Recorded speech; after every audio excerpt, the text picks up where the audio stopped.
बड़ौदा उपचुनाव के बाद अब एक और चुनाव सियासी पार्टियों का इम्तिहान लेने के लिए आ गया है। उपचुनाव जहां सिर्फ पूर्व मुख्यमंत्री भूपेंद्र हुड्डा के लिए परीक्षा की घड़ी थी और बीजेपी वाले इसको अवसर बता रहे थे, वहीं अब पंचकुला, अंबाला और सोनीपत में होने वाले मेयर और नगर निगम के चुनाव महज सत्तारूढ़ बीजेपी और उसकी गठबंधन पार्टनर जेजेपी, कांग्रेस, बीजेपी और इनेलो के बीच का मामला नहीं है, बल्कि जिस तर्ज पर हुड्डा का टेस्ट बड़ौदा में हुआ था, उसी तरह के टेस्ट अब बीजेपी और कांग्रेस के कई बड़े बड़े नेताओं को गुजरना होगा।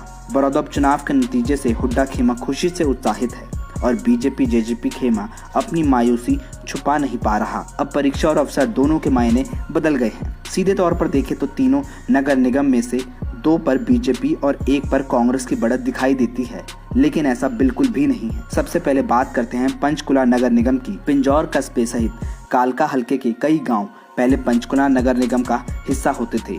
अब पिंजौर कालका वाला एरिया नगर परिषद के दायरे में आ गया है। नए स्वरूप में डायरेक्ट मेयर चुनाव कई बड़े बड़े नेताओं की राजनीति को डायरेक्ट रूप से प्रभावित करने जा रहे हैं। वैसे तो पंचकुला सत्ता पक्ष की ओर झुकाव रखने वाली विधानसभा सीट रही है, लेकिन पिछले विधानसभा चुनाव में इस सीट पर विधानसभा स्पीकर ज्ञानचंद गुप्ता, पूर्व उप मुख्यमंत्री चंद्रमोहन के बीच टक्कर देखने को मिली थी। पंचकुला राजधानी चंडीगढ़ से सटा हुआ शहर है और प्रदेश के तमाम नेताओं के ठिकाने भी यहीं पर हैं, तो जोर हर तरफ से लगेगा। लेकिन ज्ञानचंद गुप्ता और चंद्रमोहन अपनी अपनी साख दांव पर लगाकर इस चुनाव में अपनी अपनी पार्टियों के उम्मीदवार को जिताने की पूरी कोशिश करेंगे। नगर निगम चुनाव में दूसरा बड़ा बैटल ग्राउंड है अंबाला नगर निगम, क्योंकि यहाँ 2 दिग्गज नेताओं के प्राइड की लड़ाई है।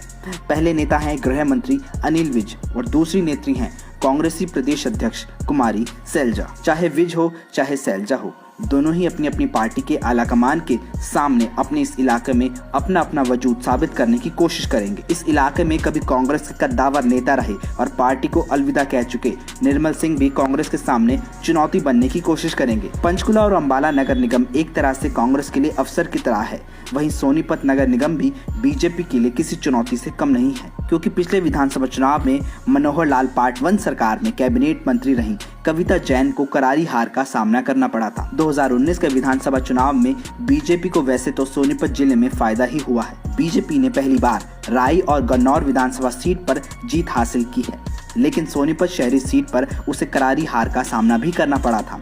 अब बड़ौदा उपचुनाव में हार की वजह से सोनीपत में पहली बार होने जा रहे नगर निगम चुनाव में बीजेपी को मुश्किलों का सामना करना पड़ सकता है। सोनीपत जिले में अपना प्रभाव कायम रखने के लिए हुड्डा यहां पर एक बार फिर पूरी कोशिश करते दिखाई दे सकते हैं। वहीं बीजेपी ने निगम चुनाव की आहट होते ही पूर्व प्रदेश अध्यक्ष सुभाष बराला, शिक्षा मंत्री कंवरपाल गुर्जर और पूर्व मंत्री कैप्टन अभिमन्यु को अलग अलग नगर निगमों की जिम्मेदारी सौंपी है। तीनों नगर निगमों में अलग अलग तरह के गणित हैं। चुनाव शहरी जरूर हैं, लेकिन ना तो सत्ताधारी पार्टी बीजेपी के बहुत ज्यादा आसान हैं और ना ही कांग्रेस के लिए बहुत ज्यादा मुश्किल होने जा रहे हैं। मुकाबला दोनों में बड़ौदा उपचुनाव की तरह कांटे का रहने वाला है।